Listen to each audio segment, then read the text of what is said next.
नमस्कार दोस्तों, मैं ईपी सर आप सभी का स्वागत करता हूं आपके अपने चैनल ईपी सर #इंग्लिश में। आप सभी को बहुत बहुत धन्यवाद क्योंकि आपने पहले वीडियो को इतना ज़्यादा लाइक और सब्सक्राइब किया और प्यार दिया, देखा, उसे पसंद किया, अच्छा लगा मुझे। और आप वैसे ही आप लोगों ने देखा है कि हमने 30 मिनट या 34 मिनट में शायद 12 या 13 क्वेश्चन किए थे। यानी इतना डिटेल में हम लोग कर रहे हैं क्वेश्चन को कि अगर वो सेंटेंस या उससे रिलेटेड कोई भी वर्ड एग्ज़ाम में दोबारा आ जाए तो हम उसे छोड़ कर ना आएँ, हम उसे करके आएँ, सॉल्व करके आएँ और विद कॉन्फिडेंस के साथ। मैं उससे रिलेटेड जो भी वर्ड्स होते हैं वो सारे बताता हूँ, चाहे वो इडियम का हो, चाहे वो सिनोनिम का हो, चाहे वो एंटोनिम का हो और चाहे वो क्यों ना एरर का ही हो। तो हर एक चीज़, हर एक वर्ड को मैं बताते हुए आगे आप फिर प्रोसीड करता हूँ उसके आगे, क्योंकि हम लोगों ने शायद 143 यानी 143 तक कंप्लीट कर लिया था। 144 से बढ़ते हैं। मैं आपको एक चीज़ फिर बताना चाहूँगा कि आप वीडियो को 2 या 3 बार देखिएगा, जैसे भी आपको हो सके। और अगर आप नोट करना चाहते हैं तो बिल्कुल ज़रूर इंपॉर्टेंट या की पॉइंट ज़रूर नोट कर लिया करें, जो आपकी नज़रों में लगते हैं कि ये मेरे लिए इंपॉर्टेंट है, मुझे नहीं आ रहे हैं। जो आपको आ रहे हैं उसे नोट मत करिए, क्योंकि बेवजह का आप नोट बनाएंगे तो वो नोट भर जाएगी, फिर वो ज़्यादा हो जाएगा। आपको जो नहीं आ रहा है उसे नोट करते रहिए और जो आ रहा है उसे ठीक है, उसे जाने दीजिए। तो हम लोग आगे बढ़ते हैं, आज 144 से देखते हैं। 144 का क्वेश्चन कह रहा है कि which of the following is meant by the word detritus. इसे सही से प्रोनाउंसिएट करिएगा। कुछ लोग इसे बोलेंगे डेट्रिटस, नहीं, इसे सही से प्रोनाउंसिएट करिए डिट्राइटस। डिट्राइटस, डिट्राइटस ये नाउन है, ध्यान रखिएगा। डिट्राइटस पार्ट्स ऑफ स्पीच की अगर बात करें तो ये नाउन है यहाँ पर। इसका मतलब क्या होता है? वेस्ट और debris of anything, of any kind, sorry, किसी भी टाइप का कोई भी वेस्ट हो या कोई डेबरी हो। अब डेबरी की स्पेलिंग ध्यान दीजिएगा। डेबरी की स्पेलिंग होती है DEBRIS, लेकिन इसका प्रोनाउंसिएट करेंगे डेबरी, ना कि डेबरीज। डेबरी करेंगे। डेबरी जो होते हैं ना, जो कल कारखाने होते हैं, जो उनका कूड़ा करकट होता है, उस टाइप से, बेसिकली स्पेस के जो होते हैं उससे। तो इसका सिनोनिम हमें बताना है कि इसका बेस्ट मीनिंग क्या होगा। तो बेस्ट मीनिंग आपको पता ही चल गया, मैंने बता दिया कि जो वेस्ट होते हैं, वेस्ट मटेरियल होते हैं। तो ऑप्शन नंबर सी ही आपका आंसर होगा यहाँ पर, वेस्ट मटेरियल। यहाँ पर जो ख़राब मटेरियल हैं, जो बिल्कुल फेंके हुए मटेरियल हैं, उस टाइप से, स्क्रैप से जिसे बोल सकते हो आप। इसका सिनोनिम अगर बात करें डिट्राइटस का, प्रोनाउंसिएशन सही से रखेंगे, क्योंकि प्रोनाउंसिएशन अगर सही से रखेंगे तो आप सही से स्पेलिंग उसकी लिख पाएंगे। प्रोनाउंसिएट सही से करिएगा। डिट्राइटस गार्बेज हो जाएगा, डेबरी हो जाएगा। फ्लोट्सम आपने, अच्छा एक वर्ड हाँ आपने याद आ गया मुझे, एक वर्ड आता है flotsam and jetsam. Flotsam and jetsam, FLOTSAM and JETSAM, flotsam and jetsam बोलते नहीं, तो ये फ्लोट्सम एंड जेट्सम है मेरे लिए, कूड़ा करकट है मेरे लिए, बेकार है। तो ऑप्शन आपका होने वाला है C. You must go with the option number C, waste material. किसका हो जाएगा मतलब? डिट्राइटस का। मूविंग ऑन नेक्स्ट 145 क्वेश्चन कह रहा है कि change the following sentence to passive voice, यानी एक्टिव वॉइस में सेंटेंस दे रखा है, इसको पैसिव वॉइस में बनाना है। तो सेंटेंस पढ़ते हैं। I remember my father taking me to the theatre. अच्छा, तो टेकिंग मी यानी कि ये हमारा पार्टिसिपल का सेंटेंस है। पार्टिसिपल का सेंटेंस है तो पार्टिसिपल कैसे पैसिव बनेगा उसी से रिलेटेड। तो टेकिंग का क्या हो जाएगा? बीइंग टेकन हो जाएगा। बीइंग टेकन किस में है? बी पार्ट में है और सी पार्ट में है। डी और ए तो वैसे ही ख़त्म हो गए। अब आपके पास बचा है बी और सी। बी में देखते हैं कि माई फादर जो जुड़ा है वो बाई प्रपोजिशन के साथ नहीं है, तो ये हमारा बी तो गलत हो गया। हमारे पास बचा C option. I remember being taken to the theatre by my father, यही 100% सही होगा आंसर आपका। बहुत ज़्यादा इसमें दिमाग लगाने की ज़रूरत नहीं है, क्योंकि ये सभी को आता होगा। आगे बढ़ते हैं 146 में। 146 क्वेश्चन कह रहा है कि what is the correct meaning of knackered. अब आपको करेक्ट मीनिंग बतानी है नेकर्ड की। What is the correct meaning of knackered in the following sentence. अच्छा, सेंटेंस में दे रखा होता तो आपको बड़ी आसानी हो जाती है किसी चीज़ को समझने के लिए। जैसे मैं कहूँ कि आई एम टू नेकर्ड, अब आपको पता ना टू एडवर्ब यहाँ पर लग गया है, और टू एडवर्ब अगर लगता है वर्ब के पहले तो इसका मतलब वो नेगेटिव सेंस दे देता है। आई एम टू नेकर्ड, मैं बहुत ज़्यादा क्या था, to go out this evening. अब जाहिर सी बात इससे सेंस निकल के आ रहा है, जो नेकड इंसान, जो सॉरी नेकड जो वर्ड है, इसका मतलब कोई नेगेटिव ही रहा होगा, थका हुआ टाइप का लग रहा है ना। हाँ बिल्कुल लगेगा वही, तो वही मीनिंग ही सही है naked. I am too naked, मैं बहुत ज़्यादा थका था, मैं इतना ज़्यादा थका था कि मैं बाहर नहीं जा सका इस इवनिंग। इस टाइप से कोई सेंटेंस ये कह रहा है, आई एम टू नेकड, मैं इतना ज़्यादा थका हूँ कि मैं बाहर नहीं जा पाऊँगा, इस टाइप से। I am too naked. तो नेकेड का मतलब क्या होता है? टायर्ड होना, बहुत ज़्यादा, एक्सट्रीमली टायर्ड होना, बहुत थका हुआ ना, एक्सट्रीमली टायर्ड होना। तो इसके सिनोनिम की अगर मैं बात करूँ नेकेड की, टायर्ड हो जाएगा। एग्जॉस्टेड आपने वर्ड सुना होगा। एक वर्ड आता रहता है वेरी और एक वर्ड आता रहता है जेडेड। जेडेड एक बार कई बार आया चुका है सेंटेंस में, और इसके साथ जो वर्ड आता है वो फील जेडेड आता है। जैसे मैं बोलूँ आई फील जेडेड टुडे, मैं आज थका हुआ महसूस करता हूँ। आई फील जेडेड टुडे, मैं आज थका हुआ महसूस करता हूँ, इस टाइप से। तो फील जेडेड मतलब थका हुआ महसूस करना, इस टाइप से। बाकी जो वर्ड दे रखे हैं जैसे एनर्जेटिक दे रखा है तो इसका एंटोनिम हो जाएगा हैप्पी, खुश होना, इसका भी कोई मतलब नहीं है, इससे रिलेटेड नहीं है। और एंग्री, दुखी होना, उससे भी कोई इससे रेलेवेंट वर्ड नहीं है। तो हमारे पास जो बेस्ट यानी करेक्ट आंसर था वो क्या था? टायर्ड था, जो ऑप्शन नंबर बी बॉल में है। आगे बढ़ते हैं 147 में।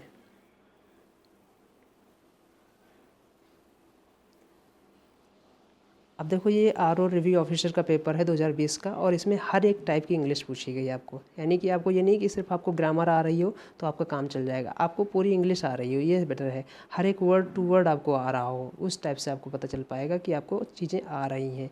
और मैं बार बार कहता रहता हूँ कि हर एक, जब तक आपको ये नहीं पता चल पाएगा कि सेंटेंस में जो वर्ड यूज किया गया है वो क्या ग्रामेटिकल फिगर कन्वे कर रहा है या क्या ग्रामेटिकल मीनिंग कन्वे कर रहा है सेंटेंस में, तब तक आपकी इंग्लिश बेहतर नहीं हो पाएगी। आप कहीं ना कहीं गच्चा खाएंगे, चाहे वो मेंस में या प्री में भी हो सकता है ऐसा आपके साथ। तो 47 नंबर क्वेश्चन कह रहा है कि कंप्लीट द एनालॉगी। अब देखो एनालॉगी भी इसमें आ गई। एनालॉगी क्या कह रही है कि विलियम शेक्सपियर की पोएम दे रखी है वीनस एंड एडोनिस। अब विलियम शेक्सपियर की पोएम से ये है, हमें पता है, वीनस एंड एडोनिस। अब विलियम वर्ड्सवर्थ की इसमें से कौन सी पोएम होगी? 4 ऑप्शन दे रखे हैं, गिवन 4 ऑप्शंस में आपको ढूंढना है कि विलियम वर्ड्सवर्थ की जो पोएम है वो कौन सी है।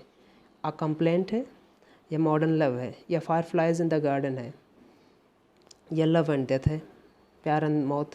बताएं कौन सी होगी? जाहिर सी बात है, मैंने टिक कर रखा है ऑप्शन नंबर ए, यही आंसर है इसका, कंप्लेंट। आ कंप्लेंट, ये विलियम वर्ड्सवर्थ की पोएम है। तो यहाँ पर तो आपको पढ़ना पड़ेगा, आपको खुद ही सब चीज़ें ढूंढनी पड़ेंगी, पढ़नी पड़ेंगी। विलियम शेक्सपियर की पोएम क्या है, वीनस एंड एडोनिस, जैसे कुछ इंपॉर्टेंट जो हमारे लिए राइटर्स हैं, पोइट्स हैं सॉरी, उनको हमें याद रखना पड़ेगा। विलियम शेक्सपियर हो गया, विलियम वर्ड्सवर्थ हो गया, और भी हैं। तो ऐसे और बाकी एक आपने वर्ड सुना होगा जॉर्ज मेरेडिथ की भी है, सॉरी जॉर्ज मेरेडिथ की, जॉर्ज मेरेडिथ, जो ऑप्शन नंबर बी बॉल दे रखा है मॉडर्न लव, ये जॉर्ज मेरेडिथ की है poem. Modern love George Meredith की पोएम है। Fire flies in the garden किसकी है? रॉबर्ट फ्रॉस्ट की है। सी ऑप्शन जो दे रखा है fire flies in the garden, ये रॉबर्ट फ्रॉस्ट की पोएम है। लव एंड डेथ, ये मुझे लगता है प्यार और मौत, आई थिंक श्री अरबिंदो की है। आप लोग चेक करके बताइएगा ज़रा इसको, लव एंड डेथ किसकी पोएम है? श्री अरबिंदो की है मुझे लगता है। Moving on next 148, 148 number question कह रहा है कि choose the correctly spelled word from the following. यानी जो ऑप्शन दे रखे हैं इसमें से सही वर्ड कौन सा सेलेक्ट किया गया है, सॉरी सही से कौन सा वर्ड स्पेल्ड किया गया है, करेक्टली कौन सा वर्ड स्पेल्ड किया गया है, वो वर्ड हमें फाइंड करना है और वही हमारा आंसर होगा। अब हम देखते हैं सबसे पहले यहाँ पर फ्रेनिया। अच्छा एक चीज़ मैं आपको बताना चाहूँगा, फ्रेनिया का मतलब क्या होता है? सबसे पहले तो आपको यही पता होना चाहिए कि फ्रेनिया का मतलब क्या होता है। फ्रेनिया का मतलब होता है उन्माद, पागलपन, किसी चीज़ का ऑब्सेशन। जैसे कि मानिया का अंतर होता, मानिया होता है, मैनिया, उस टाइप से फ्रेनिया होती है। तो फ्रेनिया उन्माद, पागलपन होना। अब देखो यहाँ पर कौन सा बेस्ट ऑप्शन हमारे पास होगा? स्कीज़ोफ्रेनिया। इसे सही से प्रोनाउंसिएट करेंगे, हमारा डी ऑप्शन सही होने वाला है, स्कीज़ोफ्रेनिया। स्कीज़ोफ्रेनिया, तो स्कीज़ोफ्रेनिया का मतलब क्या होता है? और लॉन्ग टर्म मेंटल डिसऑर्डर, मतलब ये ना दिमागी असंतुलित हो जाना, उस टाइप को बोलते हैं स्कीज़ोफ्रेनिया, उस टाइप से। और लॉन्ग टर्म मेंटल डिसऑर्डर उसे बोलते हैं स्कीज़ोफ्रेनिया। स्कीज़ोफ्रेनिया, तो बेस्ट ऑप्शन हमारा जो हो जाएगा वो डी हो जाएगा। यानी बाकी सारे ऑप्शन जो हैं वो गलत मिस स्पेल्ड हैं, यानी वो मिस स्पेल्ड उनका है, और जो हमारा डी ऑप्शन है ये राइटली स्पेल्ड किया गया है। तो इसका स्पेलिंग क्या हो जाएगी? SCHIZOPHRENIA, schizophrenia. Moving on next 149, कह रहा है कि in the given question to find out which part of the sentence first second third fourth has an error, choose the correct option accordingly. अच्छा अब देखो ये एरर पार्ट का आ गया, फिर से आप सेंटेंस पढ़ते हैं, देखते हैं। कह रहा है कि आर यू कमिंग, क्या तुम आ रहे हो। प्रेजेंट कंटिन्यूअस टेंस का इंटरोगेटिव सेंटेंस बनाया गया है। तो आर यू कमिंग, क्योंकि आप आर से स्टार्ट हो ना, आर यू कमिंग, क्या तुम आ रहे हो। और ओ आर, और देखो, is you staying at home. अब आपको पता है ना, यू जो है सिंगुलर के लिए भी यूज होता है, यू जो है प्लूरल के लिए भी यूज होता है, लेकिन ये जो वर्ब लेता है हमेशा अपने साथ, वो हमेशा और हमेशा प्लूरल ही लेता है। आई रिपीट, यू किसी एक इंसान के लिए भी आप लगा सकते हो। I am talking to you, specially हो गया आपसे। I am talking to you all, आप सभी से। तो देखो, लेकिन यहाँ पर ध्यान दीजिएगा, अगर यू अपने बाद खुद, अगर यू खुद सब्जेक्ट बन रहा होगा तो अपने बाद जो वर्ब लेगा, यानी जो अपनी वर्ब लेगा, वो हमेशा प्लूरल ही लेगा, याद रखिएगा। तो यू के साथ इज तो नहीं आएगा, आपको एरर पता चल गई होगी कि इज नहीं आएगा यू के साथ। तो बहुत ही बेहद आसान ये एरर थी। आर यू कमिंग और यू स्टेइंग एट होम, क्या तुम आ रहे हो या फिर घर पे रुक रहे हो, या फिर और विल यू गो एंड सी मम, या फिर तुम जाओगे अपने मम्मी से मिलने। अब मम, यहाँ पर मम का मतलब क्या है। मम का मतलब होता है वंस मदर। अब मम, हम लोग बचपन में छोटे पे मम बोलते थे, वो मम नहीं, क्योंकि जैसे तो बोलते थे मम्मी मम चाहिए, तो मम्मी मम की जगह पर मम्मी पानी लेके आती थी, तो हम लोगों का मतलब था मम की जगह पर पानी, लेकिन वो मम अलग था, ये मम अलग है। और विल सी यू एंड सी, और विल यू गो एंड सी मम। अब देखो यहाँ पर एक चीज़ और मैं आपको बताना चाहूँगा सी वर्ड को लेकर। सी वर्ड का लोग मीनिंग एक ही निकालते हैं कि सिर्फ और सिर्फ मतलब होता है देखना। नहीं, इसका मतलब देखना तो होता ही होता है, बिल्कुल होता है। मैंने बताया ना कि हर एक वर्ड की मीनिंग आपको पता होनी चाहिए कि उसका सेंस क्या है, उसका भाव क्या है और सेंटेंस में कैसे यूज किया गया है। तो सी का मतलब यहाँ पर देखना नहीं, यहाँ पर मिलना जाना है, मिलना है। अब आपको पता होना चाहिए कि सी का एक और मतलब होता है मिलने जाना। ऐसे आप कभी जाते हो कि ना, I am going to see the doctor. अब ये थोड़ा ना कहोगे कि मैं डॉक्टर को देखने जा रहा हूँ, मैं डॉक्टर से मिलने जा रहा हूँ, प्रिस्क्रिप्शन के लिए, अपनी इलाज के लिए या कुछ भी जानकारी के लिए, इस टाइप से। तो I am going to see the doctor, इसका मतलब है मैं डॉक्टर से मिलने जा रहा हूँ। तो सी का मतलब मिलना भी होता है, याद रखिएगा इस चीज़ को। और सी का मतलब देखना तो आप सभी को पता ही है। तो लीक से हटके या मीनिंग से हटके मैं आपको थोड़ा एडिशनल चीज़ें भी बता रहा हूँ, ध्यान रखिएगा इस चीज़ को। और कोई इसमें मुझे नहीं लगता है किसी और पार्ट में आपको बताने की खास ज़रूरत है, क्योंकि बहुत ही सिंपल सेंटेंस है। Moving on next 150। 150 में कह रहा है कि in the given question find out which part of the sentence first second third has an error. Again error का है। In case of no error answer would be fourth. अगर कोई error नहीं है तो आपका आंसर फोर्थ होगा। Choose the correct option accordingly, और उसी के अनुसार आप अपना आंसर सेलेक्ट करें, ऑप्शन सेलेक्ट करें।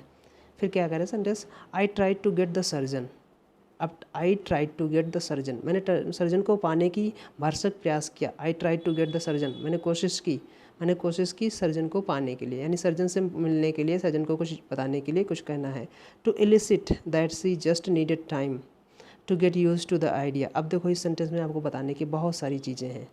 सबसे पहले आपको पता चल गया होगा कि एरर तो सेकंड पार्ट में है, लेकिन क्या एरर है। अब मैंने एक चीज़ तो आपको नीचे अंडरलाइन कर रखी है कि जो वर्ड दे रखा है इलिसिट, ये ILLICIT वाला है। इलिसिट ये होता है, इसका मतलब होता है इलीगल। इलीगल मतलब अवैध, अनलॉफुल। तो ये जो वर्ड है ये पार्ट्स ऑफ स्पीच में होना चाहिए एडजेक्टिव, और होता ही एडजेक्टिव है। तो एडजेक्टिव की क्या है रिक्वायरमेंट है, क्या कभी किसी प्रीपोजिशन के बाद एडजेक्टिव आता है। अगर एडजेक्टिव आता है तो उसके साथ उसका नाउन आता है, याद रखिएगा, अदरवाइज नहीं आएगा। तो अब यहाँ पर हमें चाहिए क्या, इन्फिनिटिव एक चाहिए, क्योंकि हमें यहाँ पर एक इन्फिनिटिव चाहिए। इन्फिनिटिव बोले तो 2+V1 फॉर्म, यानी 2+ वर्ब की V1 फॉर्म। और इलिसिट तो वर्ब होने से रहा, ये तो है नहीं वर्ब। तो यहाँ पर हमें वर्ब चाहिए। और आपको पता है ना, इसी का एक होमोफोन्स होता है। होमोफोन्स मतलब सेम टाइप का प्रोनाउंसिएशन, बस स्पेलिंग अलग होगी। इलिसिट, उसकी मीनिंग भी उसका भी प्रोनाउंसिएशन इलिसिट ही होता है। और वो वर्ड क्या होगा, ELICIT। मैं एक चीज़ आपको बताना चाहूँगा, वीडियो को बड़े ही ध्यान से सुनना। अगर आपने ज़रा सा भी इधर उधर हुआ तो फिर आपको समझ में नहीं आएगा, क्योंकि मैं थोड़ा तेज़ बोल रहा हूँ, स्पीड में बोल रहा हूँ, इस चीज़ को ध्यान रखिएगा। तो यहाँ पर जो वर्ड होना चाहिए, पहली एरर जो यहाँ पर ये है, ELICIT होना चाहिए। इसका मतलब क्या होता है, इसका मतलब होता है टू ब्रिंग समथिंग, मतलब किसी चीज़ को लाना, उजागर करना, उस चीज़ को बोलते हैं टू ब्रिंग फोर्थ। इस टाइप से किसी चीज़ का मतलब किसी चीज़ को उजागर में लाना। या एक चीज़ और होती है, इलिसिट का एक और मीनिंग होता है कि कहीं से किसी से जानकारी निकलवाना। जैसे मैं बोलूँ elicit the information from somebody, elicit the information from somebody, I would like to elicit the information from somebody, इस टाइप से वो बोल सकते हो। तो कहीं से किसी से इन्फॉर्मेशन निकलवाना वहाँ भी इलिसिट बोलते हैं। और इलिसिट का मतलब होता है कोई चीज़ उजागर करना या सामने लाना या बताना, इस टाइप से। तो जो वर्ड दे रखा है ILLICIT, इसका मतलब आपको पता चल गया होगा, ये पार्ट्स ऑफ स्पीच में एडजेक्टिव है और इसका मतलब होता है इलीगल, जो कि यहाँ का कोई सेंस नहीं बन रहा है इलीगल होने का। इलीगल वर्ड का यहाँ पर कोई सेंस नहीं है। यहाँ पर ये कहना चाह रहा है, ये कहना चाह रहा है I try to get the surgeon, मैं सर्जन से मिलने के लिए भरसक प्रयास किया। टू इलिस्ट्रेट, बताने के लिए, क्या बताने के लिए, तो यहाँ पर ELICIT वाला होना चाहिए था, उजागर करने के लिए, किसी चीज़ को बताने के लिए। कि शी जस्ट नीडेड, कि उसे ज़रूरत थी, उसे ज़रूरत थी, किस चीज़ की ज़रूरत थी, टाइम की। To get used to the idea, get used to मतलब कि अभ्यस्त होना, आदि होना। गेट यूज टू मैंने बताया है ना, ध्यान दीजिएगा, गेट यूज टू बी की हम इससे पहले हम आपको बता चुका हूँ स्टेनो के पेपर में, जब मैं स्टेनो का पेपर सॉल्व करा रहा था उसमें भी आपको बता चुका हूँ यूज टू और बी यूज टू की डिफरेंस क्या होता है। अगर आपने नहीं देखा तो उस वीडियो को देखें। अब ये मत सोच के देखिएगा कि वो स्टेनो का है तो मेरे काम का नहीं, वो स्टेनो का है लेकिन वो इंग्लिश है। इंग्लिश ये नहीं कहती है कि मैं स्टेनो में आऊँगा या मैं बैंक में आऊँगा और मैं CDS में आऊँगा, ऐसा तो नहीं कोई बोलता है इंग्लिश में। इंग्लिश तो इंग्लिश वो कहीं भी आएगी और हर लगभग सब एक ही जैसी होती है, बस थोड़ा सा अप डाउन होता है, यानी थोड़ा सा लेवल का अंतर होता है, बाकी आपको सारा पढ़ना चाहिए। तो ये मत सोचिएगा कि वो स्टेनो का पेपर है तो वो मेरे काम का नहीं, मैं सिर्फ RO का पढ़ूंगा, या ये RO का है तो मेरे काम का नहीं, मैं सिर्फ स्टेनो का पढ़ूंगा, मैं सिर्फ CGL का पढ़ूंगा, ऐसा नहीं। इंग्लिश आप पूरी पढ़ें। जैसे मैं पेपर देखता हूँ, मैं पेपर सॉल्व करता हूँ तो मैं सारे पेपर सॉल्व करता हूँ, चाहे वो बैंक का हो, चाहे CDS का हो, चाहे CTET का हो, चाहे जो हो। इंग्लिश है तो है, ठीक है। और इंग्लिश इसीलिए तो इंग्लिश अब इम्प्रूव होगी। तो आप एक के मान मत छोड़ बैठिएगा कि मुझे RO पढ़ना है, सिर्फ RO के पेपर ही सॉल्व करने, नहीं, पेपर जितने ही सारे सॉल्व करो, सब सॉल्व करो, क्योंकि इंग्लिश तो सब एक ही। ऐसा तो कहीं नहीं लिखा है कि ये सिर्फ और सिर्फ RO में आएगा, ये सिर्फ स्टेनो में आएगा, ये सिर्फ और सिर्फ CGL में आएगा, ऐसा तो कहीं नहीं है कि ये सिर्फ और सिर्फ बैंक में पूछा जाएगा। कहीं से कुछ भी आ सकता है, कुछ भी पूछा जा सकता है। तो इस चीज़ को देखिएगा। तो यहाँ पर इलिसिट आप समझिएगा। पहली एरर तो ये है, मेरे साथ सेंटेंस में 2 एरर हैं, इस पार्ट में, बी पार्ट में, यानी सेकंड पार्ट में 2 एरर हैं। एक एरर तो मैंने बता दिया कि इलिसिट ना होकर यहाँ पर ELICIT वाला होना चाहिए था, और उसका मतलब क्या होता है, कोई चीज़ मतलब सामने लाना, इस चीज़ को बोलते हैं। इलिसिट इन्फॉर्मेशन होता है, ब्रिंग आउट समथिंग, है ना। टू इलिसिट द इन्फॉर्मेशन भी यही बोलते हैं। तो एक एरर ये हो गई। दूसरी एरर यहाँ पर एक हमें वर्ड दे रखा है टाइम। अब हमें पता है ना, जस्ट नीडेड टाइम, टाइम यहाँ पर हमें एक डेफिनेट वर्ड है कि हमें उसके लिए कुछ समय चाहिए, उसको कुछ समय चाहिए। यानी मैंने सर्जन से मिलने के लिए भरसक प्रयास किया, उनको ये बताने के लिए कि उसको कुछ समय चाहिए, आइडिया, जो आइडिया सर्जन ने दिया था उसके लिए आदी होने के लिए, कोई अभ्यस्त होने के लिए, तो मुझे कुछ समय चाहिए। तो हमें चाहिए टाइम के पहले कोई ना कोई डिटर्मिनर। अब हमें डिटर्मिनर कैसा चाहिए, पॉजिटिव चाहिए, क्योंकि यहाँ पर नेगेटिव वर्ड है नहीं, तो एनी डिटर्मिनर नहीं लगेगा यहाँ पर, सिर्फ वो सिर्फ सम लगा सकते हो आप। तो सम लगाओगे ही, मुझे लगता है सम लगाना यहाँ पर बहुत ज़रूरी है, नहीं तो एरर हो जाएगी। तो एक तो एरर ये है, ELICIT होगा यहाँ पर इलिसिट की जगह पर। दूसरा, नीडेड के बाद यहाँ पर सम टाइम लगाना पड़ेगा, बहुत ही ज़रूरत है सम टाइम की, क्योंकि टाइम हमें चाहिए, कुछ चाहिए टाइम। आ लिटिल टाइम लगा दो, आ लिटिल टाइम भी चल जाएगा यहाँ पर, लेकिन सम ज़्यादा बेटर है यहाँ पर। I try to get the surgeon to elicit that she just needed some time, कुछ समय उसे चाहिए, बोलते नहीं आई नीड सम टाइम, मुझे कुछ समय चाहिए, आई नीड सम टाइम। तो उसी टाइप से यहाँ पर टाइम है, टाइम नाउन है, नाउन के पहले एक डिटर्मिनर लगेगा, सम डिटर्मिनर है यहाँ पर जो नाउन को डिटरमाइन करेगा, कितना टाइम, कुछ टाइम लगेगा उसे। तो मुझे लगता है अब चीज़ें आपको ज़्यादा क्लियर हुई होंगी सारी, पूरी सेंटेंस में। अगर आप पार्सिंग करें तो सेंटेंस में पार्ट ए में आई सब्जेक्ट हो गया, ट्राइड मेन वर्ब हो गई, टू गेट इन्फिनिटिव हो गया, to get whom the surgeon object हो गया इस इन्फिनिटिव का। आगे टू इलिसिट, फिर अगेन इन्फिनिटिव हो गई, और दैट के बाद हमारी अगली क्लॉज हो जाएगी, दैट यहाँ पर कंजंक्शन बन जाएगा। सी जस्ट नीडेड, सी सब्जेक्ट हो गया, जस्ट हमारी एडवर्ब हो गई, नीडेड मेन वर्ब होगा, नीडेड व्हाट, टाइम हो गया, टाइम के पहले डिटर्मिनर लगा देंगे तो सम हो जाएगा, डिटर्मिनर सम हो जाएगा। फिर अगेन टू गेट हमारी इन्फिनिटिव हो जाएगी, sorry to get used to, यहाँ पर क्या हो जाएगा, गेट यूज टू यहाँ पर आदि होने के लिए क्या हो जाएगा, एडजेक्टिव बनने का काम करेगा यहाँ पर, get used to the idea, अभ्यस्त होना। तो आगे बढ़ते हैं 151 में, 151 में, मूविंग ऑन नेक्स्ट। अगला वर्ड दे रखा है, what is the synonym of the word emaciated. ढंग से पढ़िएगा, इसे इमैसिएटेड दे रखा है, emaciated, what do you mean by emaciated, what do you mean by emaciated? Emaciated का मतलब क्या होता है? छीड़ होना, दुबला होना, पतला होना, बोनी टाइप का होना, हड्डियाँ जैसे ना, जिसके शरीर में हड्डियाँ हों, पतला दुबला एकदम, उसे बोलते हैं इमैसिएटेड। कहते नहीं कुछ खाते पीते रहो, पतले दुबले क्यों हो एकदम, बोलते नहीं इस टाइप से, तो इमैसिएटेड बोलेंगे उसे। इसका हमें क्या देखना है? सिनोनिम देखना है, यानी सेम वर्ड देखना है, सिनोनिम पर्यायवाची बताना है। तो सिनोनिम इसमें कौन सा होगा? अब हमें इसके लिए हमें चारों वर्ड जो है वो आने चाहिए, मीनिंग उनकी आनी चाहिए। लीन का मतलब क्या होता है? पतला दुबला एकदम, हड्डियों जैसा। बोनी थिन टाइप का। एंगर जानते हो, गुस्सा होगा। हैगर्ड का मतलब क्या होता है?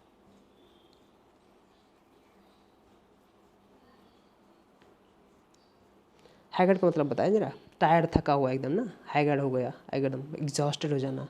कॉर्पुलेंट का मतलब क्या होना? कॉर्पुलेंट का मतलब होता नहीं चर्बी युक्त होना, बहुत ज़्यादा मोटा होना, उस टाइप से कॉर्पुलेंट बोलेंगे।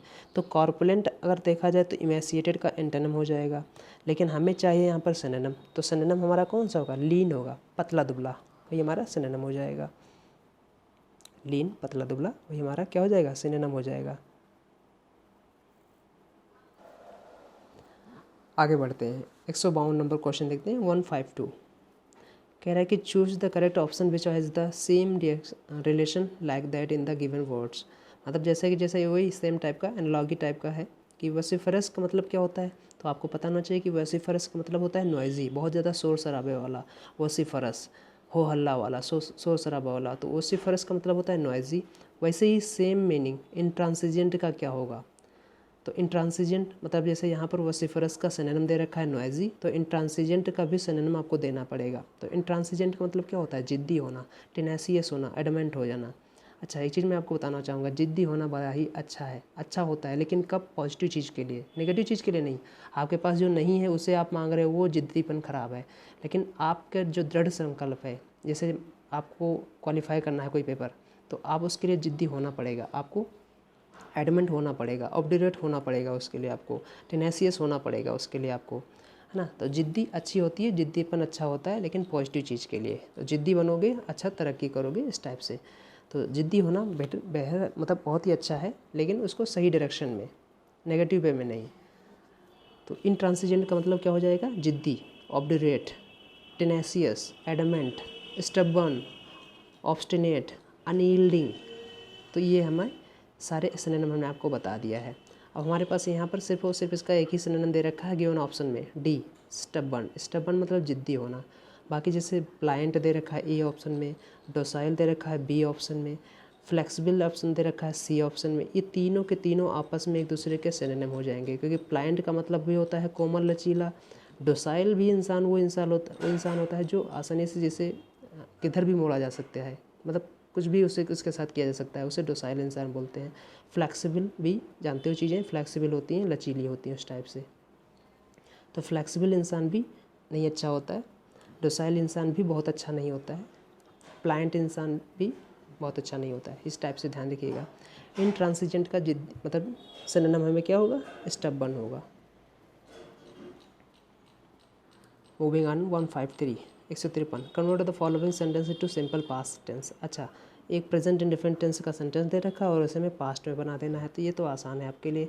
विनय hears a strange noise in the night, ये यानी विनय की एक आदत की बात की जा रही है। तो आदत को रिप्रेजेंट करने के लिए आपको पता है ना, हमारे पास सिंपल प्रेजेंट टेंस होता है, फैक्ट को रिप्रेजेंट करता है, आदत को रिप्रेजेंट करता है, इस टाइप से।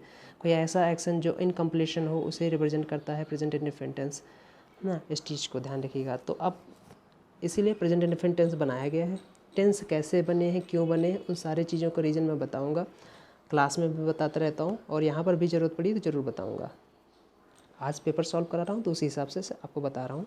विनय hears a strange noise in the night, यानी वो रात में स्ट्रेंज अजीबोगरीब आवाज़ सुनता है। विनय की बात कर रहा है, विनय सब्जेक्ट हो गया, हियर्स यहाँ पर मेन वर्ब हो गई, हियर्स मेन वर्ब हो गई, हियर्स व्हाट?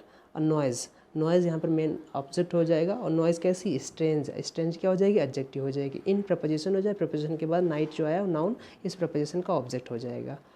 तो अब हेयर्स को हमें प्रेजेंट, ये हेयर्स प्रेजेंट में है तो इसका पास्ट क्या हो जाएगा? हर्ड हो जाएगा। तो हर्ड, अब HEARD, हर्ड। अब hears present indifferent tense, past इसकी क्या हो जाएगी? हर्ड। पास्ट परफेक्ट क्या हो जाएगी? हर्ड। तो अब पास्ट इंडिफरेंट टेंस हमें बनाना है, तो क्या हो जाएगा? हमारे पास सी ऑप्शन ही बचा है हमारे पास, क्योंकि ना तो ए होगा, ए में दे रखा है वो फ्यूचर बना दिया, बी में उन्होंने पास्ट फ्यूचर मतलब पास्ट का कंप्लीशन फॉर्म बना दिया, वैसा सुना करता था। सी ऑप्शन यहाँ पर बेटर होगा। डी ऑप्शन में प्रेजेंट परफेक्ट बना दिया है, तो हमें पास्ट इंडेफिनिट बनाना है, यानी कि सिर्फ और सिर्फ वर्ब की V1 फॉर्म में लगानी है। तो वर्ब की V1 फॉर्म इसमें किस में लगी है? सी ऑप्शन में। Vinay heard a strange noise in the night. बाकी सारा पार्ट सेम रहेगा, क्योंकि इसमें कुछ कन्वर्ट नहीं करना है, सिर्फ और सिर्फ हमें क्या करना है? वर्ब का ही चेंज करना है। प्रेजेंट में थी, उसे पास्ट बना देनी है, तो हर्ड हो जाएगा। ये तो आसान है बेहद, इसलिए ज़्यादा टाइम खपत ना करें, आगे बढ़ें। 154 154 154 कह रहा है कि choose the appropriate one word substitution. अच्छा, अब आ गया वन वर्ड सब्सटीट्यूशन। कोई ऑप्शन दे रखा है और उसमें आपको फाइंड करना है कि इसमें इसका एक वर्ड क्या होगा। जैसे दे रखा है फेयर ऑफ क्लाउन्स। अब सबसे पहले आपको पता होना चाहिए कि क्लाउन का मतलब क्या होता है। क्लाउन का मतलब होता है जोकर। तो फेयर ऑफ क्लाउन मतलब नहीं, जोकरों का डर। अब सबसे पहले हमको बता दूं, एक वर्ड जो यहाँ पर जो दे रखा है सफिक्स ला रखा है फोबिया। फोबिया, तो फोबिया का मतलब क्या होता है? फोबिया मतलब इरेशनल फियर ऑफ एनीथिंग, किसी चीज़ का बहुत ज़्यादा डर होना, उसी चीज़ को लेकर फोबिया बोलते हैं। फोबिया, जहाँ पर भी फोबिया होगा मतलब समझ जाइएगा कि डर की बात कर रहा है। जहाँ पर मानिया होगा वहाँ पर समझ लीजिएगा कि ऑब्सेशन की बात कर रहा है ना। और जहाँ पर फ्रेनिया भी होगा वहाँ पर समझ लीजिएगा कोई एकदम उन्माद यानी पागलपन टाइप की बात कर रहा है, ऑब्सेशन की बात कर रहा है। वहाँ भी मैनिया और फ्रेनिया में लगभग सेम सेम मीनिंग होती है। तो फोबिया मीन्स होता है डर। अब देखो किसका फोबिया? फेयर ऑफ क्लाउन, यानी फेयर ऑफ क्लाउन, जोकरों का डर। अजीब गरीब जो जोकर होते हैं ना, कपड़े पहन ले ऐसे उल्टा सीधा, फेस मास्क लगाते हैं उस टाइप से, तो वो हमारे होते हैं फेयर ऑफ क्लाउन। इसका ऑप्शन क्या हो जाएगा? डी हो जाएगा। क्लोरोफोबिया, क्या बोलेंगे इसे? क्लोरोफोबिया। डी ऑप्शन हो जाएगा, क्लोरोफोबिया। ए ऑप्शन क्या है? साइनोफोबिया। अब आपको पता ना, साइनो जहाँ पर वर्ड आ जाएगा वो कुत्तों से रिलेटेड है, तो फेयर ऑफ डॉग्स हो जाएगा। गैमोफोबिया भी आपको ना पता है, गैमो वर्ड है मैरिज से रिलेटेड, तो गैमोफोबिया यानी किससे डर? शादी से डर। अब जानते जाहिर सी बात है, यहाँ पर गैमो वर्ड जहाँ पर आ जाए वो सब शादी से होता है, जैसे पॉलीगमी, मोनोगमी और नियोगमी। आजकल तो नियोगमिस्ट बहुत ही चर्चा में चल रहा है वर्ड। नियोगमिस्ट मतलब कि न्यूली मैरिड कपल, नियोगमिस्ट उसे बोलते हैं। NEO, neogamist, newly married couple. जो लोग हाल ही में शादी किए हैं उन्हें बोलेंगे नियोगमिस्ट। तो GAO में जहाँ पर भी गैमो वर्ड आ जाए वहाँ पर मीनिंग होगा मैरिज से रिलेटेड। जीराफोबिया का मतलब क्या होता है? इसका मतलब होता है कि जो लोहे के या धातुओं के जो तार होते हैं, जैसे सरिया हो गया, उससे रिलेटेड कोई जो तार होते हैं उनका जो डर होना, उसे भी बोलते हैं। हालांकि इसके और भी मीनिंग होते हैं जीराफोबिया। तो फोबिया को लेकर मैंने बता दिया। फोबिया को लेकर कुछ इंपॉर्टेंट वर्ड और भी हैं दिमाग में, अगर आप सुनना चाहें तो मैं बोल देता हूँ। जैसे कि एक आता है आपका, बहुत ज़्यादा पूछा जाता है, एक्रोफोबिया। ACROPHOBIA, acrophobia. इसका मतलब क्या होता है? फेयर ऑफ हाइट, ऊंचाइयों से डर लगना, एक्रोफोबिया। एक होता है हमारा कि बंद स्थान से डर लगना, उसे क्या बोलेंगे? या फिर भीड़ भाड़ वाली जगह से डर लगना, उसे बोलेंगे क्लस्ट्रोफोबिया, CLAUSTRO, क्लस्ट्रोफोबिया। और भी आते हैं, जैसे कि आपका आ जाए एस्ट्रोफोबिया। आपने वर्ड सुना है एस्ट्रोफोबिया? एस्ट्रोफोबिया मतलब कि जैसे कि बादल जब गरजते हैं या फिर बिजली गरजती है, उसे बोलते हैं, उस टाइप से जो डर लगता है उसे बोलते हैं एस्ट्रोफोबिया। एस्ट्रा मतलब ASTRAPHO, ASTRAPHO। और आपको बता दूं, जैसे कि आपको छिपकली से डर लगना, उसे क्या बोलेंगे बताइए ज़रा? छिपकली से डर लगना, सांपों से डर लगना, यानी रेप्टाइल से डर लगना। कुल मिला के रेप्टाइल जो भी हैं, जितने भी रेप्टाइल हैं उनसे डर लगना, तो फिर क्या बोलेंगे? हर्पेटोफोबिया, हर्पेटोफोबिया, HERPETOPHOBIA। ये भी कई बार पूछा गया है, हर्पेटोफोबिया। फेयर ऑफ रेप्टाइल्स, जैसे बोलूँगा स्नेक्स आ जाए, इसमें लिजर्ड आ जाए, जैसे छिपकली आ जाए, सांप आ जाए, उन सब से डर लगना। तो वैसे ये जो रेप्टाइल्स हैं इनको तो सभी को डर लगता है इनसे। आर्कैनोफोबिया क्या होता है? अरैक्नोफोबिया। अरैक्नोफोबिया फेयर ऑफ स्पाइडर्स, मकड़ी से डर लगना, अरैक्नोफोबिया। अरैक्नो कैसे याद रहेगा? आर्क से याद रहेगा। आर्क मतलब चाप, तो लोग बना देते हैं एकदम अरैक्नोफोबिया।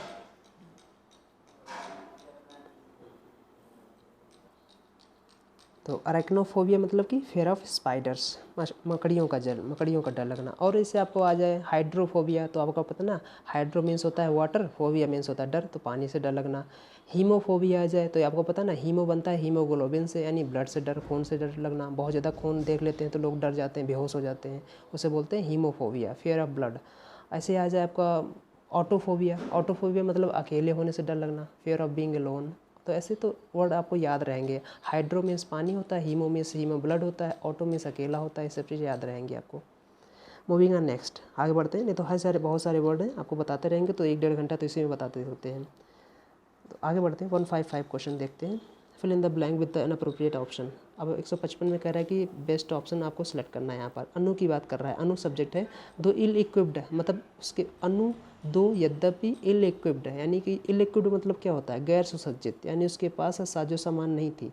इल इक्विप्ड का मतलब है not having the ability, qualities और equipment that you need in order to do something. समझ में आया ना, आपके पास वो चीज़ें, सारी चीज़ें नहीं थी जो कुछ करने के लिए आपको रिक्वायरमेंट है, इल इक्विप्ड हो तुम, इस टाइप से। तो अनु यद्यपि दो ill equipped for the project के लिए वो गैर सुसज्जित थी, यानी तैयार नहीं थी, उसके पास साजो सामान नहीं था, क्वालिटीज़ नहीं थी, इक्विपमेंट नहीं थे, फिर भी अनु हैड, यानी अनु हैड ट्राइड हर बेस्ट, लेकिन फिर भी अनु ने अपना 100% बेस्ट दिया, यानी सर्वोत्तम दिया उसने। अब देखो उसने क्या किया, मैं कहूँ कि यद्यपि तुम्हारे पास ये नहीं था फिर भी तुम यहाँ पर कमाल कर गए या अच्छा कर गए, तो यहाँ पर क्या हो, एक दूसरे के अगेंस्ट में वर्ड आ रहे हैं ना इस चीज़ को। यानी ये नहीं था फिर भी के बावजूद, ये ना होने के बावजूद भी तुम पढ़ गए, यानी इस चीज़ को ना होने के बावजूद भी तुम पढ़ गए। तो के बावजूद यहाँ पर कौन सा वर्ड मीनिंग देगा, ना तो फॉर देगा, क्योंकि फॉर जो है अपने आप में कंजंक्शन भी है, प्रपोजिशन है। जब प्रपोजिशन होगा तो एक के लिए मीनिंग देगा, कंजंक्शन होगा तो एक क्योंकि मीनिंग देगा, बिकॉज का। हमारे पास ऑप्शन बी बचा, बी मतलब नेवरदलेस। नेवरदलेस का मतलब होता है इन spite of that, in spite of that, in spite of that बोलो या डिस्पाइट दैट बोलो, दोनों बात सही है। Again, in spite of that बोलो या डिस्पाइट दैट बोलो, यानी मेरा कहने मतलब है कि in spite of equals to despite होता है, याद रखिएगा, क्योंकि एग्जामिनर कई बार डिस्पाइट के साथ प्रपोजिशन ऑफ लगा देता है और हम लोग नहीं पकड़ पाते हैं, क्योंकि हमें पता होता है कि इन स्पाइट ऑफ होता है तो डिस्पाइट ऑफ भी होता होगा, नहीं, in spite of equals to despite, याद रखेंगे, है ना। आगे बढ़ते हैं इस चीज़ को। तो यहाँ पर हमारे पास जो ऑप्शन है बी नेवरदलेस। अच्छा, नेवरदलेस यहाँ पर क्या है, पार्ट्स ऑफ स्पीच है, क्योंकि ट्राइड को क्वालिफाई कर रहा है ना, तो एडजेक्टिव है। सॉरी, ट्राइड यहाँ पर मेन वर्ब है, हैड हेल्पिंग वर्ब है, ट्राइड यहाँ पर मेन वर्ब है, वर्ब की थर्ड फॉर्म। तो अनु यद्यपि वो गैर सुसज्जित थी अपने प्रोजेक्ट को लेकर, यानी अपने प्रोजेक्ट को लेकर तैयार नहीं थी पूरी तरीके से, फिर भी उसने अपना भरसक प्रयास दिया, यानी उसके पास साजो सामान ना होने के बावजूद भी उसने 100% अपना दिया, इस चीज़ को समझिएगा। तो नेवरदलेस मतलब होता है फिर भी, इन स्पाइट ऑफ दैट, के बावजूद भी। लास्ट जानते हो, समझते हो, लास्ट इफ़ जानते हो अगर, इनमें से कोई मीनिंग नहीं होगा। आगे बढ़ते हैं, मूविंग ऑन नेक्स्ट। 156 कह रहा है कि choose from the option the synonym of the given word, यानी जो वर्ड दे रखा है उसका सिनोनिम हमें फाइंड करना है। सिनोनिम बताइएगा, चूज द फ्रॉम। अब देखो सिनोनिम किसका हमें पता ना, अनअसेलेबल। अनअसेलेबल मतलब कि अपराजेय, unable to be attacked, unable to be defeated, इस टाइप से बोलते हैं उसे अनअसेलेबल। और इसका सिनोनिम क्या हो जाएगा, इनविंसिबल हो जाएगा, जो ऑप्शन नंबर सी है, इनविंसिबल, इसका बेस्ट सिनोनिम हो जाएगा। वल्नरेबल इंसान बड़ा ही अगर वल्नरेबल इंसान है तो बड़ा ही ऐसा इंसान है जिसे कोई भी बेवकूफ़ बना सकता है, वल्नरेबल इंसान है उस टाइप्स का। इनसिक्योर समझते हो, जो सिक्योर ना हो, इनसिक्योर हो। अनप्रोटेक्टेड यानी समझते हो जो प्रोटेक्टेड ना हो, अनप्रोटेक्टेड हो। तो आसान है, इसमें कोई खास जोर देने की बात नहीं है। आगे बढ़ते हैं इस सेंटेंस में। 157 देखते हैं क्वेश्चन क्या कह रहा है। Choose the correctly spelled word from the option. अच्छा, जो सही से वर्ड करेक्टली स्पेल्ड किया गया है उसमें आपको बताना है कि क्या होगा इसमें से। तो मैंने तो सही कर भी दिया है आपको, ये इसमें आसान हो गया। ब्लैटेंट यहाँ पर सही से यूज किया गया है, बाकी सारे ऑप्शन जो है वो गलत तरीके से मिसस्पेल्ड किए गए हैं। सही तरीके से मैंने लिख दिया तो इसमें मैं ज़्यादा चर्चा नहीं करूँगा, आगे बढ़ूँगा। 58 नंबर क्वेश्चन देख लेते हैं। Fill in the blank with the appropriate option. अब सही ऑप्शन से आपको ऑप्शन सेलेक्ट करना है, यानी कि ये सेंटेंस जो है हमारा फिल इन द ब्लैंक्स का है। कह रहा है कि the ancient fountain, fountain what do you mean bye fountain, fountain बोलेंगे इसे। फाउंटेन मतलब कि जो सजावटी फुहारे होते हैं, जो आर्टिफिशियल फुहारे होते हैं उन्हें बनाते हैं, जैसे पार्क वगैरह में या शादी समारोह में जो लगा दिए जाते हैं फुहारे, पानी गिरता है उस टाइप से, उसे बोलते हैं फाउंटेन।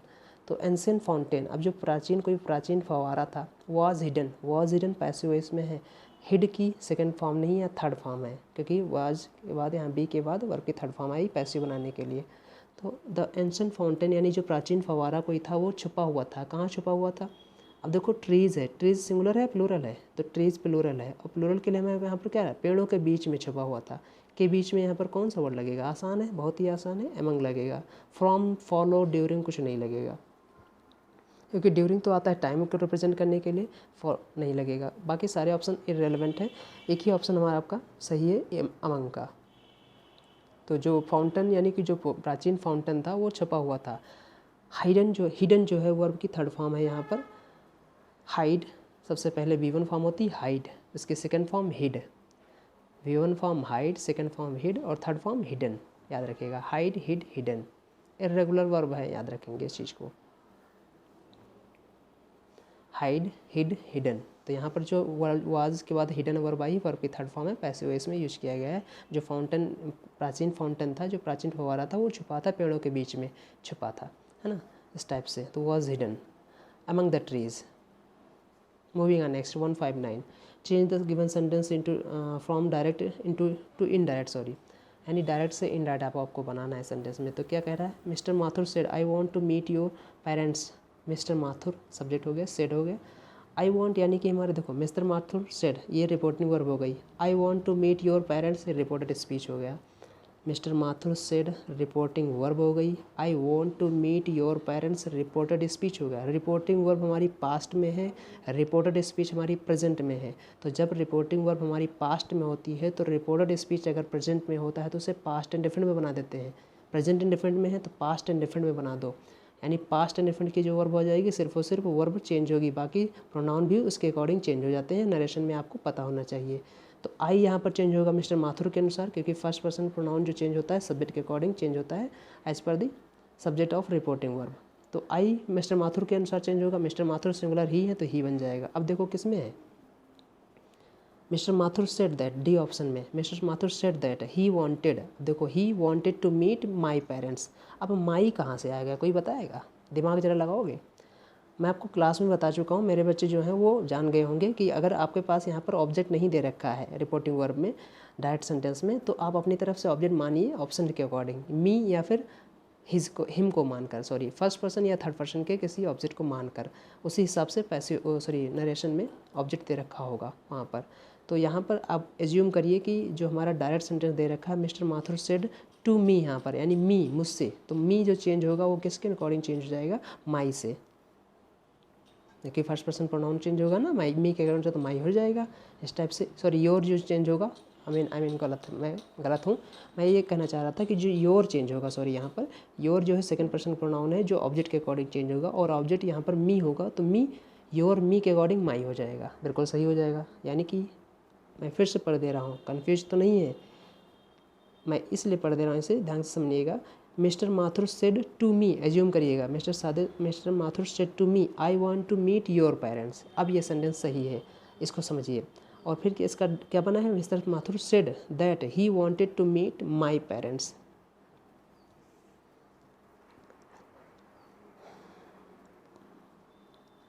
मूविंग ऑन नेक्स्ट 160, आज की स्लाइड का लास्ट क्वेश्चन होगा, बाकी स्लाइड हम करेंगे next. Fill in the blank with the correct option. अब देखो मैं फिर सेकंड करेक्ट ऑप्शन दे रखा है। दैट वाइट हाउस, वो सफ़ेद घर, दैट वाइट हाउस वो सफ़ेद घर, ओवर देयर जो वहाँ पर था, ओवर देयर वहाँ पर जो। अब देखो over there belong to my family, belong V1 form में दे रखा है, याद रखिएगा यहाँ पर माई फैमिली। अब हमें ऑप्शन यहाँ पर सेलेक्ट करने हैं। अब चीज़ें समझ ढंग से समझिएगा, यूज टू सेट करें या फिर गेट यूज टू सेट करें या फिर एवर यूज सेट करें या फिर यूजेज सेट करें। अब यूजेज तो नहीं होगा, क्योंकि यूजेज इसलिए नहीं होगा क्योंकि यहाँ पर ये प्रेजेंट की बात नहीं कर रहा है, ये कह रहा है कि वो जो सफ़ेद घर है वो कभी मेरी फैमिली से बिलोंग कर किया करता था, यानी वो कभी हमारे परिवार का हुआ करता था, हमारे ही परिवार का हुआ करता था, ये कहना चाह रहे हैं। वो जो वो घर है दैट वाइट हाउस, तो that white house over there जो वहाँ पर है वो कभी बिलोंग किया करता था, तो कभी बिलोंग किया करता था पास्ट की बात को रिप्रेजेंट करने के लिए हमारे पास यूज टू आता है। हालांकि हम बी यूज टू भी लगा सकते हैं, लेकिन अगर मैं गेट यूज टू लगाऊं तो सबसे पहली बात तो बिलोंग का बिलोंगिंग होना चाहिए था, और दूसरी बात अगर बिलोंगिंग होता भी तो वो गलत हो जाता है क्योंकि मीनिंग नहीं है। क्योंकि गेट यूज टू कोई आदि अभ्यस्त होता है, इंसान होता है, कोई नॉन लिविंग थिंग नहीं होती है आदि होना। किसी नॉन लिविंग थिंग का आदि होना होता है क्या? नहीं होता है ना। इंसान आदि हो जाता है किसी चीज़ का, कोई नॉन लिविंग थिंग नहीं आदि हो जाती है। ऐसा थोड़ा ना, इलॉजिकल मीनिंग हो जाएगा। तो बी ऑप्शन तो कहीं से गलत मतलब सही हो ही नहीं सकता किसी भी तरीके से। और बी ऑप्शन दे रखा है गेट यूज टू, ये एडजेक्टिव फॉर्म हो जाएगी। यूज टू यहाँ पर हमारी मार्जिनल ऑक्सिलरी वर्ब है ना, समझिएगा इस चीज़ को, जो पास्ट की बात को रिप्रेजेंट करता है। और हमेशा मैंने बताया था आपको, फिर से मैं कह रहा हूँ आपको, मैंने स्टेनो में डिटेल में बताया है कि कैसे हम यूज टू और बी यूज टू में डिफरेंस बताया है, क्यों हम कहाँ पर इसे यूज कर सकते हैं। आपसे ज़रूर देखें पूरे के पूरे वीडियोज़। तो 160 का जो हमारा बेस्ट ऑप्शन हो जाएगा वो ए हो जाएगा। That white house over there use to belong to my family. Belong to का सिनोनिम हेल फ्रॉम होता है, याद रखिएगा। बिलोंग टू, जैसे मैं कहूँ आई बिलोंग टू विलेज, मैं गांव से आता हूँ। फिर ऐसे ऐसे बोल सकता हूँ आई हेल फ्रॉम विलेज, मैं गांव से आता हूँ। सही है, सही रखिएगा। लेकिन मैं ये नहीं बोलूँगा I belong from village, belong के साथ प्रपोजिशन टू आता है, याद रखिएगा। कई बार एग्जामिनर सीधे सेंस के अकॉर्डिंग लगा देगा कि मैं गांव से आता हूँ तो आई बिलोंग फ्रॉम विलेज, गलत हो जाएगा। आई बिलोंग टू विलेज या फिर आई हेल फ्रॉम विलेज। तो ए और बी, ए में सही हो जाएगा, बी गलत हो जाएगा। क्यों गलत हो जाएगा थोड़ा बता दिया है, बाकी अगर किसी को समझ नहीं आया तो ज़रूर कमेंट करिएगा, मैं आपको डिटेल में बता दूंगा फिर से। सी ऑप्शन एवर क्यों नहीं यूज होगा? एवर तो समझ लो टाइम को रिप्रेजेंट करने के लिए बात करता है। जैसे मैं कहूँ क्या तुम कभी दिल्ली गए हो, have you ever been Delhi, have you ever been Delhi, या फिर have you ever visited Delhi, ऐसे भी बोल सकता हूँ। तो हैव यू एवर बीन, क्या तुम कभी दिल्ली गए हो, इस टाइप से बोलते हैं ना। तो टाइम को रिप्रेजेंट करने के लिए एवर का यूज कर सकते हैं। एवर हम यहाँ पर लगा सकते थे कब? जब यहाँ पर सेंटेंस दे रखा होता पास्ट परफेक्ट में। कैसे? That white house over there had ever belonged to, had ever belonged to, तो यहाँ पर बिलोंग का ना कर बिलोंग्ड भी होना चाहिए था, वर्ब की थर्ड फॉर्म भी होना चाहिए था। और एवर ना अकेले ना कर यहाँ पर कोई एडवर्ब, सॉरी इसके साथ कोई वर्ब भी आनी चाहिए थे, क्योंकि एवर तो एडवर्ब है और एडवर्ब ऑफ टाइम है, रिप्रेजेंट करेगा टाइम को। तो यहाँ पर इस चीज़ को नहीं करेंगे। यूजेस आपको पता है ना, प्रेजेंट इनफिनिट टेंस में यहाँ पर हम नहीं करेंगे, क्योंकि यहाँ पर यूजेस प्रेजेंट इनफिनिट में तो कोई बात ही नहीं बन रही है। अगर ये यूजेस होना होकर यहाँ पर पैसिव में होता तब जाके शायद कुछ बात बनती। तो यूजेस का तो कोई मीनिंग नहीं है, इलॉजिकल है। मतलब पेपर कोई, मैं नहीं कहूँगा पेपर टफ है, पेपर बहुत ही इजी है ये। आगे बढ़ते हैं और देख लेते हैं क्वेश्चन जहाँ तक हो सके 161, क्योंकि हमारे पास 80 तक करना है ना, तो अभी हमारे पास 20 क्वेश्चन है। तो 161 देख लेते हैं। Fill in the blank with the correct option. अब आपको पता है कि करेक्ट ऑप्शन हमें यहाँ पर फिल करना है। कैसे करेंगे?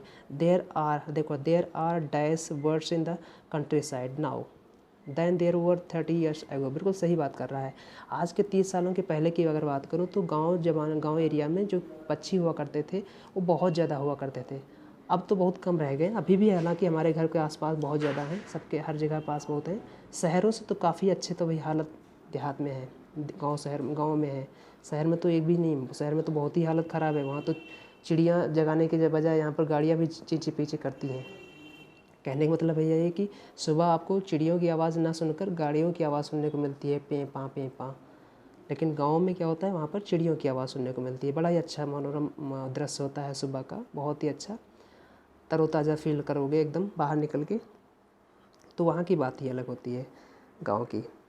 तो वो कह रहा है कि आज के 30 साल पहले की और आज की बात अगर कंपेयर करें तो बहुत ही कम वर्ड्स रह गई हैं कंट्री साइड में। कंट्री साइड मतलब कि ग्रामीण क्षेत्रों में, ये बात ये कह रहा है। तो there are dash birds, birds कैसा है? काउंटेबल नाउन है, ध्यान रखिएगा, क्योंकि तभी तो प्लूरल हुआ है। और यहाँ पर हमें चाहिए एक डिटर्मिनर, क्योंकि कंपैरिजन किया जा रहा है ना पहले और आज की अपेक्षा। तो बर्ड्स यहाँ पर प्लूरल नाउन है, और प्लूरल नाउन के लिए हमें यहाँ पर डिटर्मिनर चाहिए। अब हमें पता है ना हमारे पास प्लूरल नाउन के लिए सिर्फ और सिर्फ, अगर आपने ढंग से कहीं इंग्लिश पढ़ी हो, अगर आपने नहीं पढ़ रखा तो मैं बार बार कहूँगा ढंग से आप इंग्लिश पढ़ें, चीज़ें पॉइंट टू पॉइंट नोट करें और आप डिटेल में पढ़ें हर चीज़ को समझिए। जैसे मैं ऑप्शन ए करूँ मच, अब आपको पता है ना मच कहाँ यूज करते हैं? अनकाउंटेबल नाउन के साथ यूज करते हैं। I don't have much water, मेरे पास बहुत ज़्यादा पानी नहीं है। I don't have much money, मेरे पास बहुत ज़्यादा पैसा नहीं है, तो मच लगा देंगे। अ लिटिल भी हम काउंटेबल नाउन अनकाउंटेबल नाउन के लिए लगाते हैं, यानी little, a little, the little, ये अनकाउंटेबल नाउन के लिए लगाते हैं, ये हमारा डिटर्मिनर है। लीस्ट जो है वो सुपरलेटिव डिग्री है लिटिल की। अब अगेन मैं बोलूँ कि एडजेक्टिव और डिटर्मिनर में अंतर होता है। एडजेक्टिव की अपनी डिग्रीज होती हैं, डिटर्मिनर की डिग्री नहीं होती है, लेकिन दोनों का दोनों यूज नाउन के पहले ही किया जाता है, यानी नाउन को क्वालिफाई करने के लिए ही किया जाता है। मैं ये नहीं कहूँगा पहले किया जाता है, मैं ये कहूँगा कि नाउन को क्वालिफाई के लिए ही किया जाता है, ध्यान रखिएगा, क्योंकि कुछ एडजेक्टिव हैं जो नाउन के बाद भी आ जाते हैं, कुछ होते हैं हमेशा ज़्यादातर पहले ही आते हैं। तो जो एडजेक्टिव और डिटर्मिनर होते हैं बेसिकली नाउन को क्वालिफाई करने के लिए ही किए जाते हैं, प्रोनाउन को क्वालिफाई करने के लिए ही किए जाते हैं, लेकिन एडजेक्टिव की अपनी डिग्रीज होती हैं और डिटर्मिनर की कोई डिग्री नहीं होती है। तो अ लिटिल, द लिटिल और लिटिल ये डिटर्मिनर हैं। लीस्ट जो ऑप्शन नंबर डी है ये एडजेक्टिव फॉर्म है, डिग्री सुपरलेटिव डिग्री है किसकी, लिटिल की, लिटिल, लेस, लीस्ट। तो लिटिल को सही से प्रोनाउंसिएट करेंगे तो लिल बोलते हैं, लिल, लेस, लीस्ट, याद रखिएगा। तो हमारे पास एक ही ऑप्शन है फीवर। अब ये फीवर किसका है, फ्यू, फीवर, फीवेस्ट का, फ्यू, फीवर, फीवेस्ट का। सुपरलेटिव डिग्री नहीं, यहाँ पर ये कंपैरेटिव डिग्री है। Few, fewer, fewest, few positive degree, fewer comparative degree, fewest superlative degree. यहाँ पर चूंकि हमें कंपैरेटिव डिग्री चाहिए क्योंकि आगे दयन दे रखा है ना, तो यहाँ पर फीवर लगेगा। There are fewer birds in the countryside now, now then there were 30 years ago. जो 30 साल पहले हुआ करती थी उससे बहुत ज़्यादा कम है, यानी कम है अब चिड़िया। इस टाइप से बहुत अच्छा सेंटेंस है, बहुत ही काफ़ी अच्छी मीनिंग भी दे रहा है। अगर मैं आपको एक चीज़ और बताना चाहूँगा कि देयर के बाद जो यहाँ पर आर आया है, तो ये जो देयर है ये इंट्रोडक्टिव सब्जेक्ट है, इसके बाद जो वर्ब आती है अब इसके बाद आने वाले नाउन के अकॉर्डिंग आती है। अगर यहाँ पर आर है, जैसे कभी एग्जामिनर यही सेंटेंस घुमा के दे दे और ऑप्शन में दे दे देयर इज़ फ्यू बर्ड्स, तो क्या गलत हो, सही हो जाएगा, गलत हो जाएगा। क्यों गलत हो जाएगा, क्योंकि यहाँ पर बर्ड्स हमारा सब्जेक्ट मेन है और उसकी जो वर्ब होगी वो प्लूरल हो जाएगी। तो देयर के बाद जो इज़ हमने लगा रखा था, देयर इज़ फ्यू बर्ड्स, तो वो गलत हो जाएगा। Sorry, there is fewer birds, तो वो गलत हो जाएगा। देयर आर फ्यूअर बर्ड्स सही हो जाएगा। मुझे लगता है ये चीज़ें इतनी आसानी से आपको समझ नहीं आएंगी, उसकी रीज़न है ये, क्योंकि आप मतलब अब ये नहीं कहूँगा कि किसी एक इंसान के लिए कि बहुत आप में से बहुत से लोग बस सुपरफिशियल नॉलेज पढ़ना चाहते हैं, डिटेल में तो पढ़ना चाहते भी नहीं है। तो उसका रीज़न यही होगा कि फिर आपको समझ में नहीं आएंगी चीज़ें बहुत तरीके से। मैं ये तो कहूँगा कि आपको हर एक वर्ड को आना चाहिए और डिटेल में आना चाहिए। तो आज के लिए यहीं पर तक रखते हैं, आगे प्रोसीड करेंगे क्लास कल, नेक्स्ट वीडियो बना देंगे इसके आगे 162 से, यानी कि अब आपके पास ज़्यादा नहीं है, 18-19 क्वेश्चन रह गए और पेपर सॉल्व हो जाएगा पूरा। तो इस वीडियो को बार बार देखिएगा, वीडियो को लाइक करिए, सब्सक्राइब करिए और हो सके तो अपने दोस्तों को भी बताइए और चैनल को सब्सक्राइब कराइए। मैं तो यही चाहूँगा आपको, और वीडियो को बार बार देखिएगा। अगर आपको कुछ इंपॉर्टेंट इसमें लग रहा है तो उसे नोट करिए, देखिए जरूर 2-3 बार, ध्यान रखिएगा। और अगर आप नोट करना चाहें तो बिल्कुल नोट करें। हाँ, अगर कोई डाउट हो, आपको ये चीज़ नहीं समझ में आई, किसी भी चीज़ को लेकर कोई डाउट हो तो आप उसे कमेंट में ज़रूर मेंशन करें, हम उसके ज़रूर रिप्लाई देंगे। देखते तो हम कमेंट है ही हैं, क्योंकि अभी हमारे पास सब्सक्राइबर कम है, फॉलोअर भी कम है, तो जैसे जैसे होंगे फिर अभी तो हम सब कुछ देख ही रहे हैं। तो मैं मिलते हैं नेक्स्ट क्लास में, तब तक के लिए थैंक यू क्लास। जय हिंद, जय भारत।